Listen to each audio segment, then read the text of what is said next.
The entire money-structured and materialistic-oriented society is a false society. Our society will go down in history as the lowest development in man. We have the brains, the know-how, the technology, and the feasibility to build an entirely new civilization.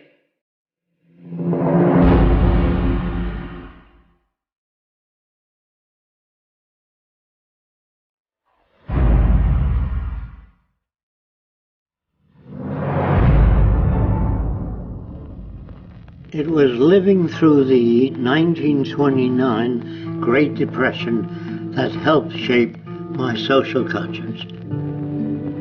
During this time, I realized the Earth was still the same place. Manufacturing plants were still intact, and resources were still there, but people didn't have the money to buy the products. I felt the rules of the game we play by were obsolete and insufficient. Misery, suffering, and war provided the incentive for my life's work. I was also motivated by the seeming incompetence of governments, the academic world, and the lack of solutions offered by scientists. I realized instead of working with individuals, a more effective method would be to redesign the culture. This began a lifelong quest to finding solutions to the many problems that we have today.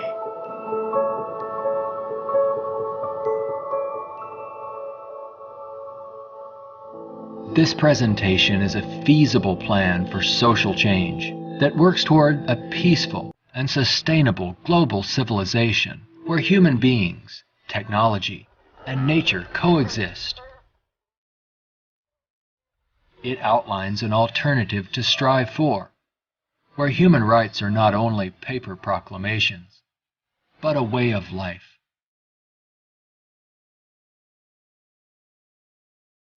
It is called the Venus Project.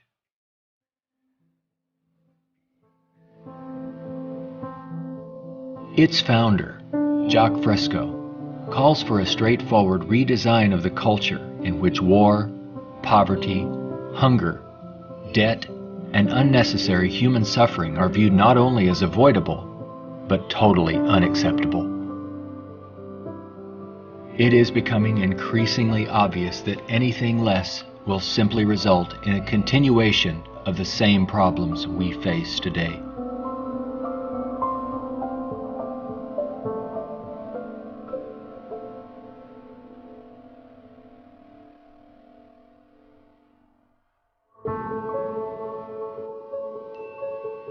The Venus Project's Research Center, constructed by Fresco and Roxanne Meadows, is located in Venus, Florida.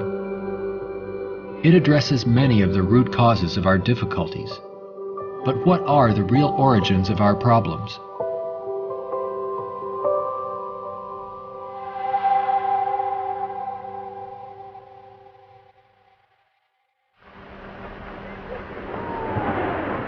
At present, we are left with very few alternatives, since we're on a collision course of our own making.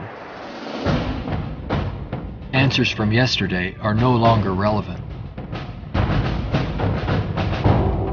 Considering the damage already done to the environment, we are rapidly approaching a point of no return, where nature will dictate the course.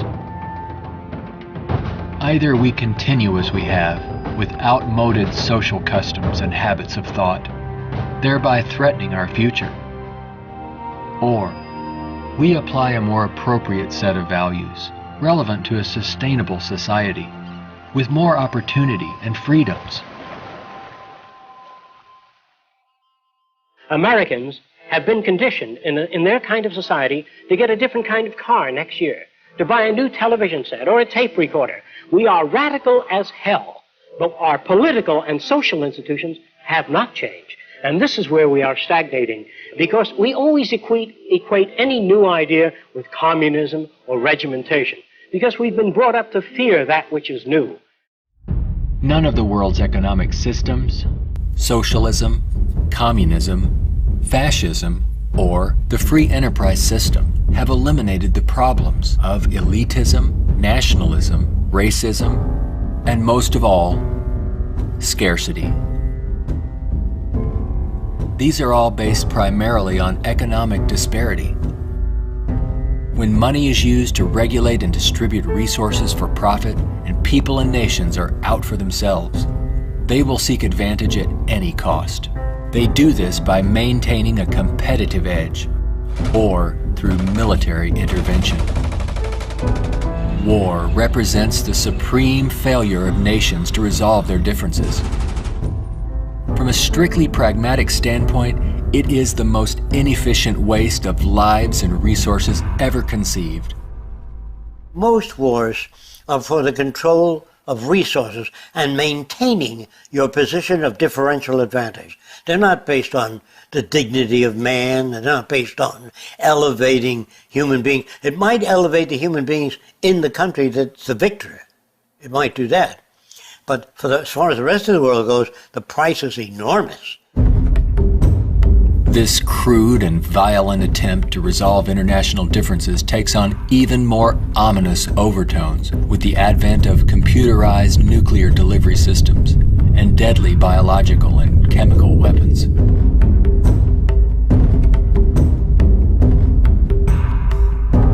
Yet it is a windfall money-making opportunity for those who profit by the military-industrial complex. If the profit were taken out of wars, do you really believe we would have them? If they draft you into the army to serve this country, you put up your life for this country, they should draft all the war industries. Every cannon maker, machine gun maker, automobiles, jeeps, warships, all drafted, so on the same basis of pay as the army. Then it's real. But if you make millions selling warships, machine guns to the army, then it's corrupt. I would, if I had my way, if we had millions of men in the army, I'd send them to school to become problem solvers, how to get along with other nations. That's what we have to do, not kill. When soldiers are just killing machines, they're trained to kill. I would train them to be able to go to Mexico and bridge the difference, and go to the Arab world, see if they can bridge the difference.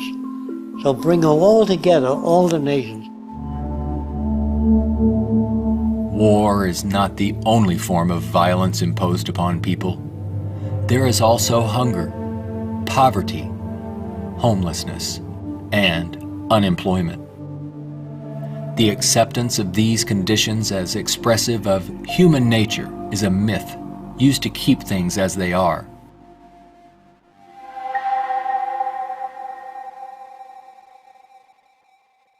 Genetics has nothing to do with greed, business, race prejudice.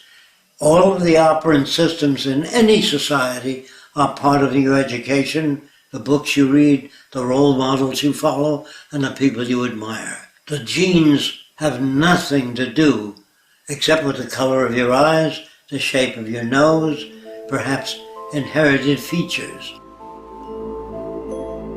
The genes do not control values. And even if you're born with a much better brain than another person, meaning better receptors, the quality of the tissue is better, I would say that if you have a better brain and you live in a fascist country, you become a fascist faster.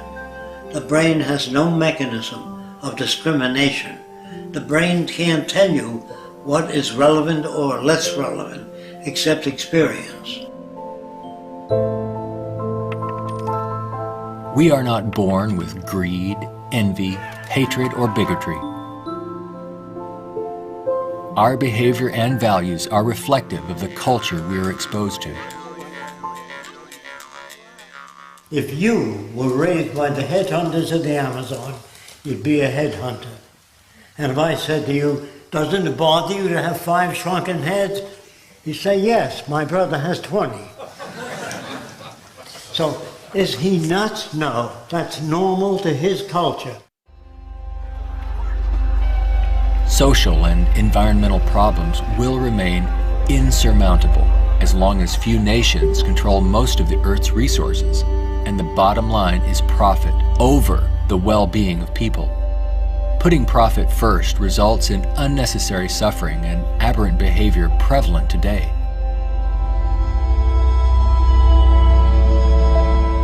Many people feel that we need the rule of law to eliminate our problems. We have many laws, thousands upon thousands of them, but they are constantly being broken. Paper proclamations and treaties do not alter the facts of scarcity, deprivation, and insecurity. You can predict the shape of the future and the values if you know the trends of events in the ocean pollution, the scarcity of arable land. If you watch that degrading system grow, I can predict the riots and killing and assassination. In other words, human behavior is really generated by the surrounding environment. If there's a scarcity, say, of water, it is prized, and its price is high. Let's discuss scarcity as a system.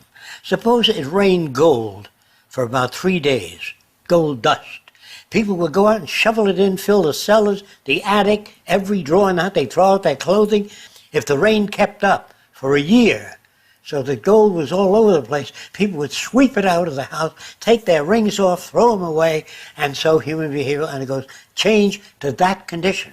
There's only a policeman in front of something that people have need for and don't have access to. So you put a guard there. But if lemon trees or orange trees and apple trees grew all over the place, you couldn't sell it.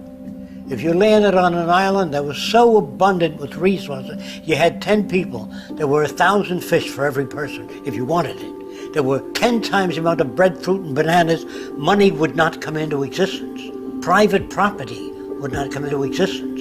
If the island was big enough, there was 10 people, there were 8,000 acres. No one would give a damn about staking out this particular area. There are patterns of behavior that promote survival. There are social conditions that change our values and outlook. No one can write a constitution of required behavior without consulting the environment. So we'd better take care of the environment, we'd better take care of one another, and we'd better educate people to the highest possible levels of our ability in order to have a society. Even a peace treaty cannot prevent another war if the underlying causes are not dealt with. Maybe what is needed are ethical people in government who will work towards everyone's well-being. But even if the most ethical people were elected to high positions and we ran out of resources, there would still be lying, cheating, stealing, and corruption. It's not ethical people that are needed, but rather a way of intelligently managing the Earth's resources for everyone's well-being.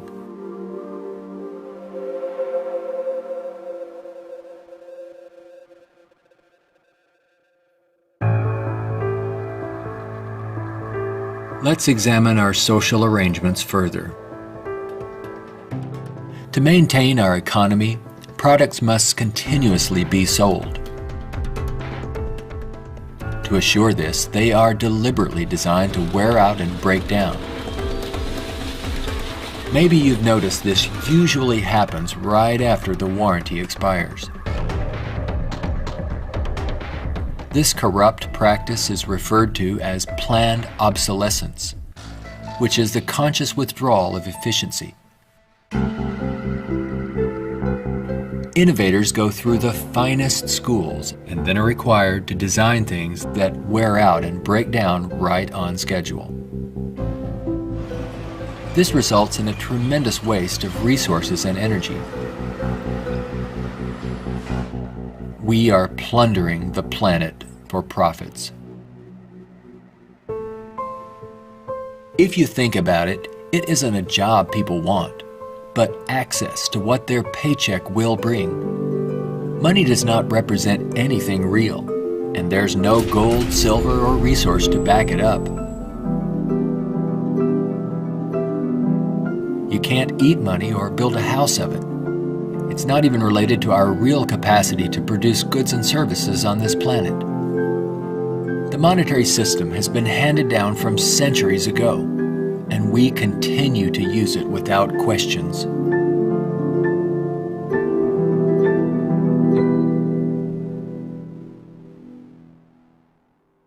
This system will keep installing more and more automation, cutting down on the purchasing power of the majority of people. There will come a time, it's called the Gaussian curve, where employment is that, production is this, and purchasing power is that. The system stops. Banks fail, nothing works anymore. We're moving in that direction very rapidly.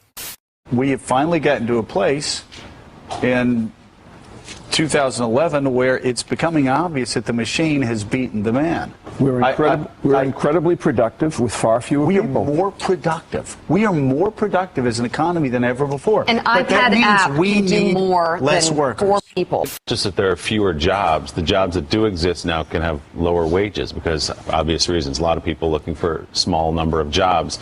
The wages go down. That has huge impacts on the middle class and ripples out from there. We're moving towards social collapse. I think this is going to happen all over the world, not just here. And it doesn't require the overthrow of the government. It just requires that you let it alone.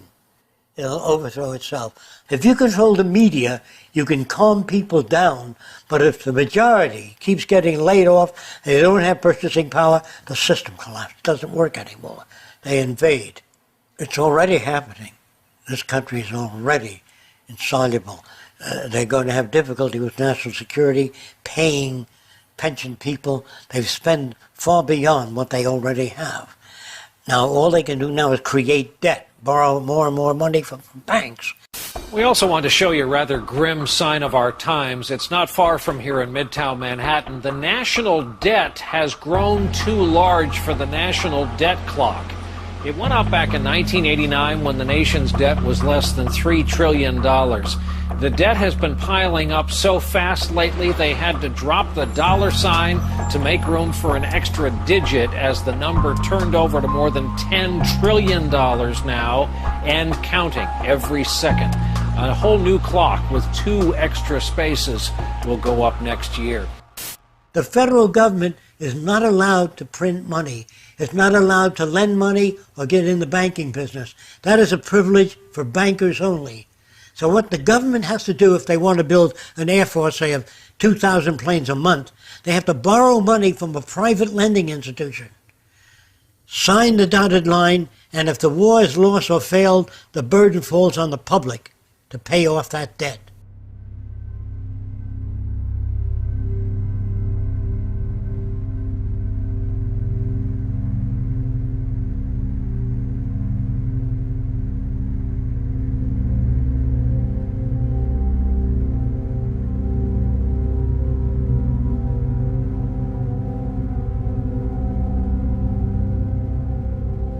We find ourselves and our social constructs in a transitional state, a matter of social evolution. If we want to make it through these turbulent times, we must be able to adapt to change. All things change, including our social systems. Albert Einstein stated, "We cannot solve problems by using the same kind of thinking we used when we created them."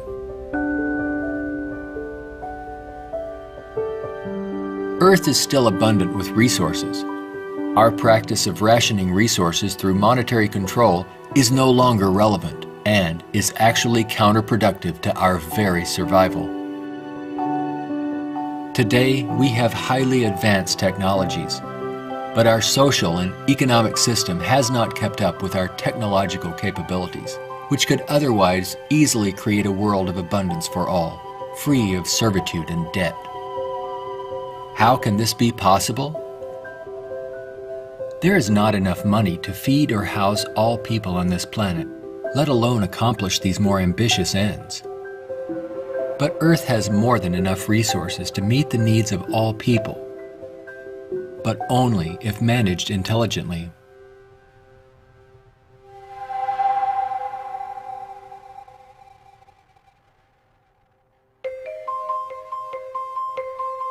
Jacques Fresco envisions a solution that he calls a resource-based economy.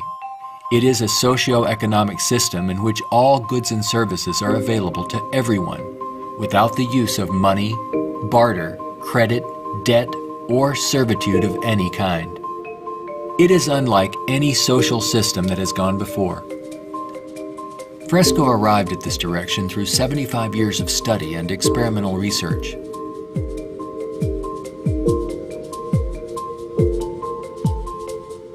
A resource-based economy operates on the basis of available resources and makes those resources available to every human being on Earth, free of charge, without a price tag. So we have today more than enough resources to build a far more advanced society. I'm not talking about limited handouts so that people just get by. I'm talking about a very advanced civilization. We have the resources, we have the technology, all we have to do is apply it.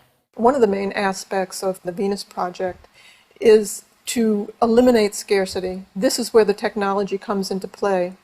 Because if we set up a resource-based economy and some things are scarce, it won't work. If you set up a resource-based economy in a society that has no resources, it won't work. So today with our technology, we can make things available. We can eliminate scarcity. We can create an abundance. As long as we can create that abundance, that will eliminate greed and selfishness and a lot of crime and a lot of aberrant behavior. A social system can be designed so that all can live fully and constructively if the powers of science and technology are directed toward human and environmental concern and overcoming the artificial scarcities of our debt-based monetary systems. All people, regardless of political philosophy, social customs, or religious differences, ultimately depend upon the same resources: clean air and water, arable land, medical care, and a relevant education. I think if you pledge allegiance to the earth and everyone on it, that'd be the way to go for the future. The human species is a single family, and the world is home to everyone. Neither nations nor people can coexist separately any longer. No more separate nations. So anyone can go anywhere. Before the states joined together, they used to stake out their territory. They used to fight. They had militias. They would fight. This is our territory. Oh no, you're intruding. When all the states joined together, the government worked out the lines of the states and they agreed, and that was the end of territorial disputes. If you want the end of war, you must declare the earth common heritage.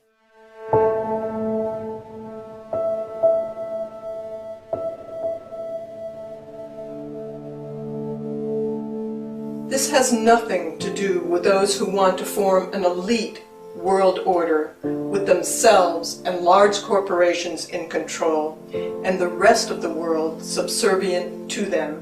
On the contrary, a global resource-based economy enables all people to reach their highest potential, where they can thrive and grow in a society that works in their behalf, a society that protects and preserves the environment as well, one that understands that we are part of nature, not separate from it.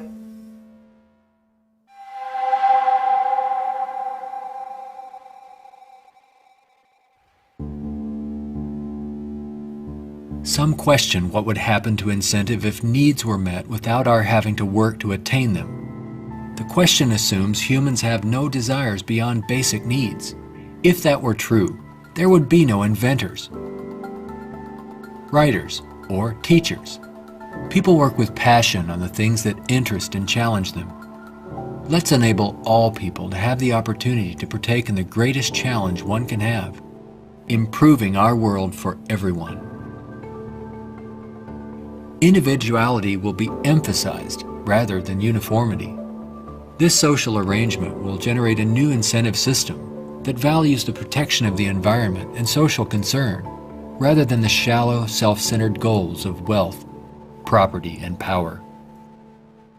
It does not call for uniformity. It absolutely calls for diversity. The more diverse people are, the more individuality. So we emphasize individuality, creativity, innovativeness. This is the essentials of the design.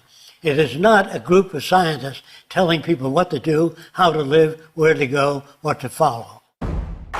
Motivation and incentive exist when people have meaningful tasks.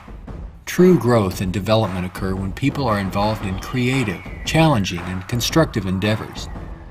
However, motivation and incentive die in the daily grind of boring and repetitive jobs required to earn a paycheck. If you hand out things to people, if you fed them and clothed them and housed them free, they're not going to work in the morning because they don't need it. They got their housing, clothing, motion pictures, and entertainment. Well, why go to work? Work is painful, it's monotonous, it's boring.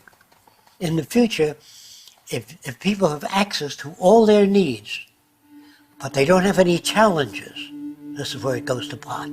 So people constantly are challenged by new things. In our schools, we challenge them with many things that are not solved and many unresolved problems.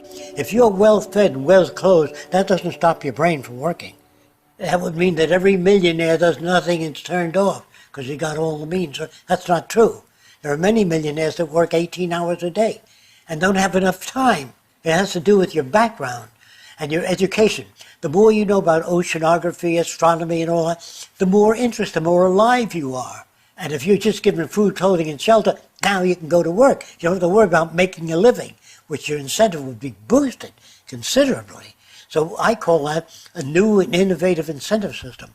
It's not monetary oriented, it's problem solving oriented. And you get your kicks out of seeing the world become a better place.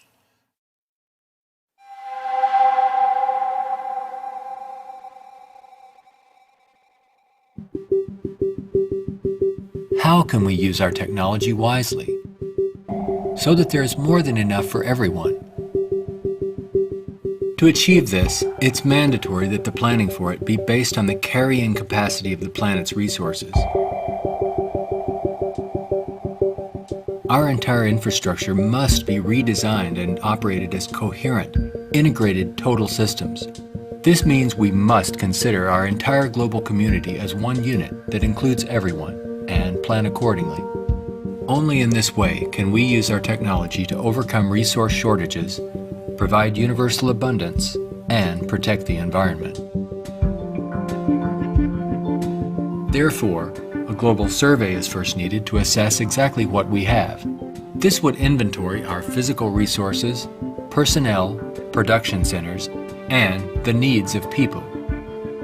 This enables us to determine the amount of goods and services needed. For instance, where is the arable land to grow crops? How many people are in various locations? And what is the state of their health? This would determine where hospitals are built and how many. If you try to do that today, ask for a global resource survey of all nations, they'd wonder, what are you trying to do that for? To find if we got enough resource to fight you in armaments and other things? They would be skeptical, hesitant to give that information. So I would say it wouldn't work in today's culture.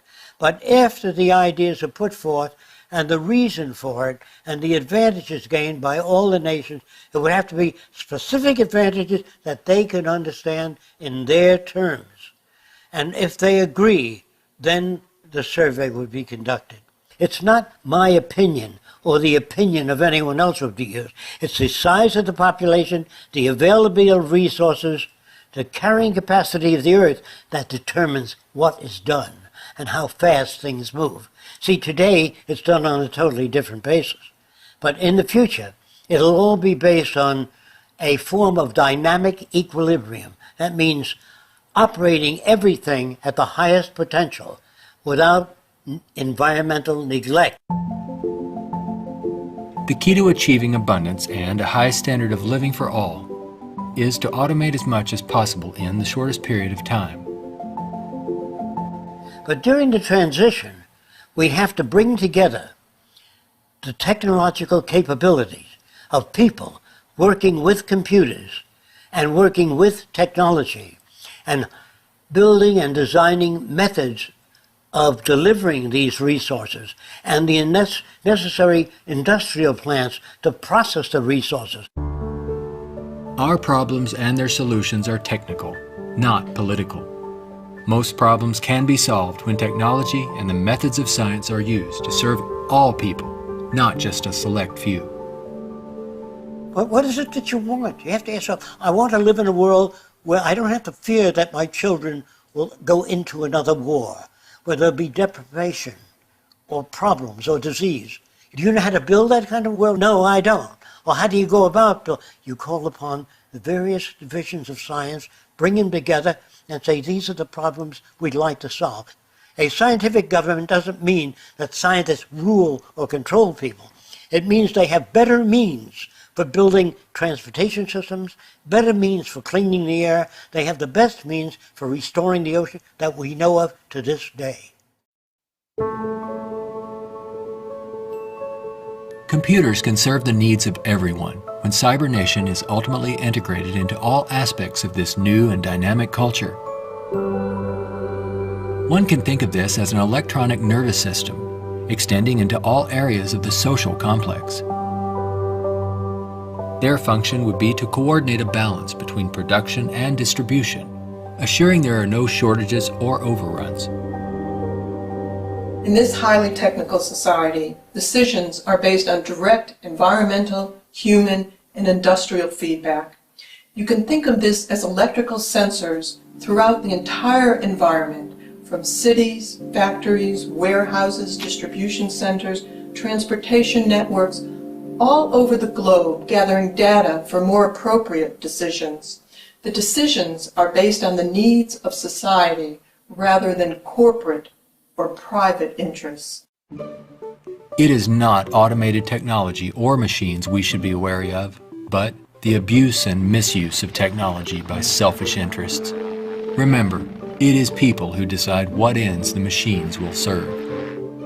If technology does not liberate all people for the pursuit of higher aspirations in human achievement, then all its technological potential will be meaningless.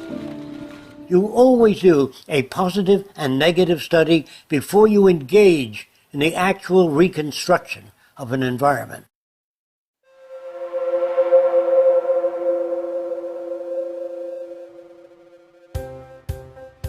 It's all just talk unless there is a technical plan to organize and use resources to accomplish abundance.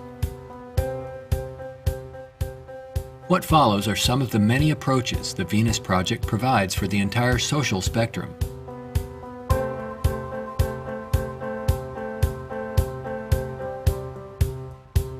Today, more than half our population lives in cities that are polluted, dangerous, and waste energy.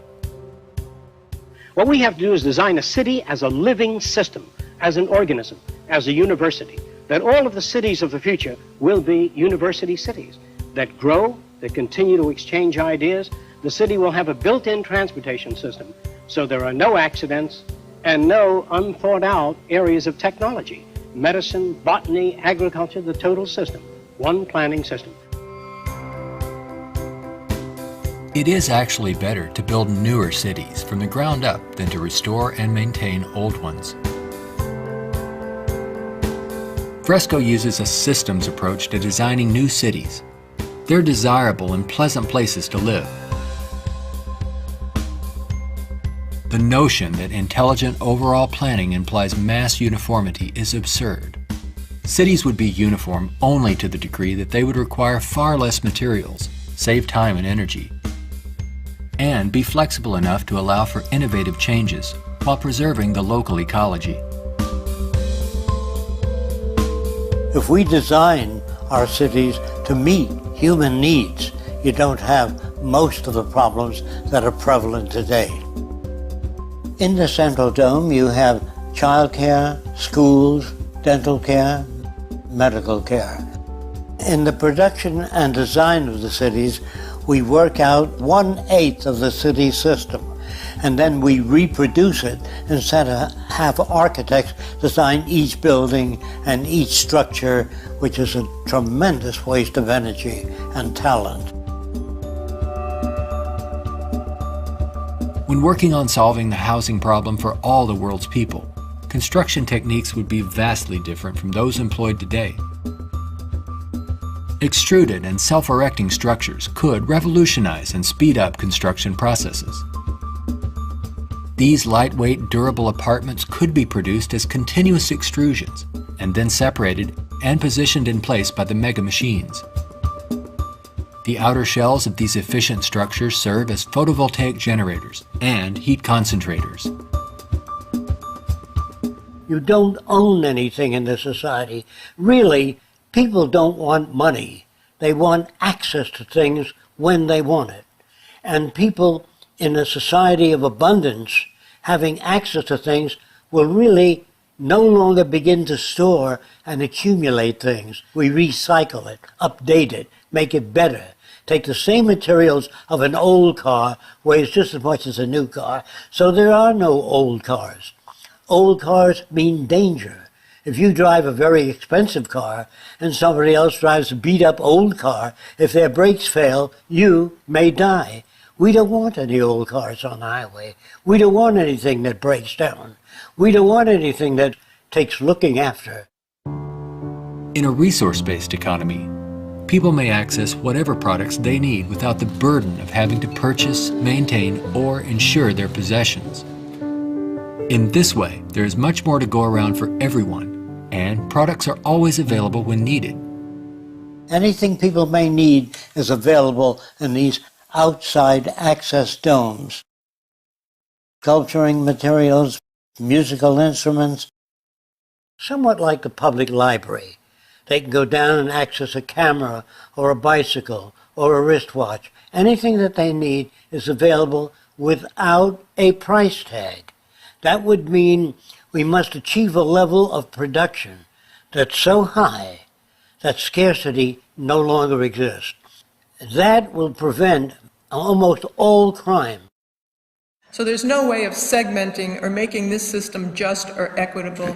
We have to make a system that assures human rights. You know, when everybody has free access to goods and services, you don't have to fight for women's rights or black rights. It's an automatic in a society that's set up that way. You don't have to make laws, don't steal. It would bypass that behavior. Surrounding the central dome, you have the research centers. Centers that do work that's relevant to the sustainability of the entire community.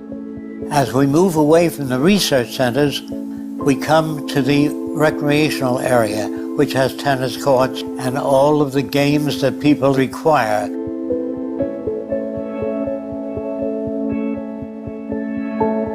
As we move away from that, we come to the residential district. There are streams, waterfalls, lakes throughout the area.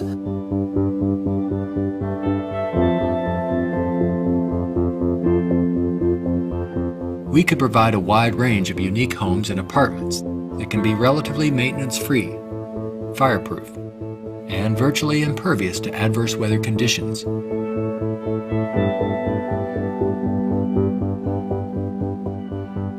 As we move to the next sector, we come to apartments. The reason some people want to live in apartments is because you have drama groups, you have gymnasiums, medical care, dental care, everything is built in to the central towers.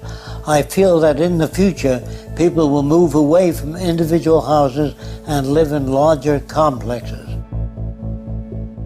As we move outward, we come to the indoor agriculture or hydroponic farms. Then there's also outdoor agriculture. The city would use the best of clean technology in harmony with nature, such as wind, solar, geothermal, heat concentrators, piezoelectric, wave, temperature differentials, ocean thermal vents, and much more. A major development for generating energy in the future could be the construction of a land bridge or tunnel across the Bering Strait. These underwater structures convert a portion of the ocean currents through turbines to generate clean sources of power. By using these sources of energy, we could power the Earth on clean energy and enable all people to enjoy a very high standard of living for thousands of years to come. There's no need for the use of polluting hydrocarbons any longer. Pollution will be a thing of the past. All transportation will be integrated into a worldwide transportation system. Transportation within cities will be by transbayers. City-to-city travel will be by monorail.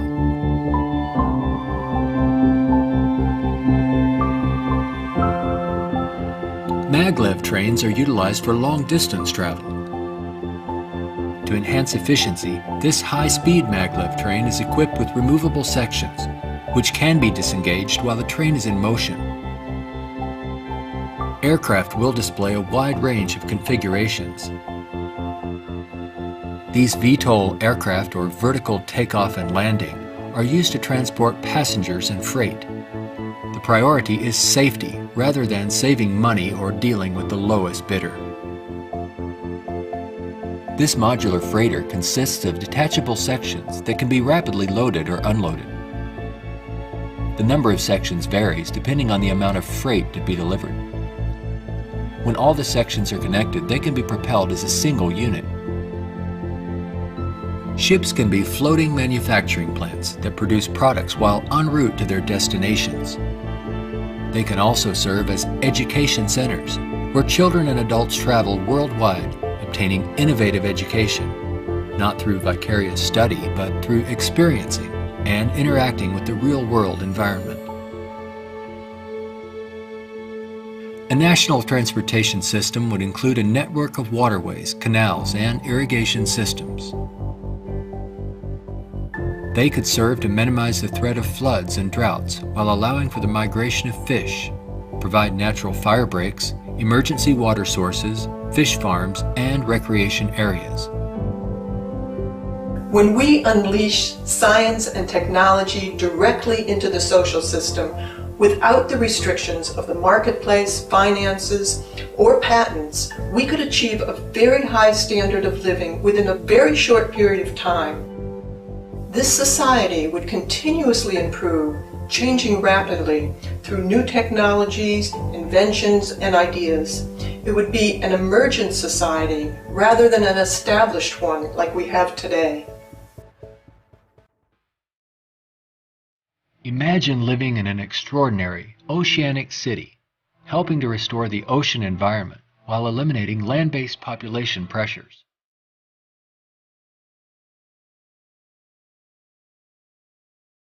These cities in the sea may serve as universities and research centers where students study marine sciences. They could be used for ocean farming, mariculture, and mining, while maintaining a dynamic balance in the oceanographic environment. Self-sufficient cities in the sea vary in design depending on their location and function. This undersea observation station permits people to view marine life in its natural habitat. These mariculture and sea farming systems cultivate and raise fish along with other forms of marine life to help meet the nutritional needs of the world's people. These structures would permit the free flow of water throughout. Using technology in this way would make it possible for a global society to achieve social advancement and worldwide reconstruction in the shortest time possible. Utopia, if ever established, will die, will stagnate. Whereas what I'm talking about, an evolving culture or an emergent culture, I have no notions of a perfect society. I don't know what that means. I know we can do much better than what we've got. I'm no utopian. I'm not a humanist who would like to see everybody living in warmth and harmony. I know that if we don't live that way, we'll kill each other and destroy the earth. This new lifestyle, while providing leisure and recreation, would also enhance knowledge and creativity for everyone. The measure of success would be the fulfillment of one's personal interest, rather than the acquisition of wealth and self-centered goals. A resource-based economy would not only change our environment to make it clean, efficient, and enjoyable, but it would introduce a new value system, appropriate to the direction and aims of the new innovative approach. With education and resources made available, there would be no limit to the human potential. Everyone will have the freedom to pursue whatever constructive field of endeavor he or she chooses, without the economic limitations that we face today. We are now at a time when decisions must be made if we wish to evolve from our present culture of scarcity, waste, and environmental destruction to a sustainable society of ecological concern and abundance. A nation without a vision of what the future can be is bound to repeat past errors over and over again. If we say dishonestly that man is the highest form of evolution, which you get in school, man destroys the oceans, the fish, the atmosphere, one another, and man flies over a city, presses a button, and burns everybody in the city with nuclear weapons. Is he the highest creation of nature? Not yet, in my opinion. We've got a long way to go. We could either develop paradise on earth or oblivion, wipe ourselves out. Only the future will tell. It's what you do to make the future. We can create a world where war and want are distant memories. When all of science and technology are used within a global resource-based economy for the protection of the environment and the well-being of all, only then will we understand what it means to be truly civilized.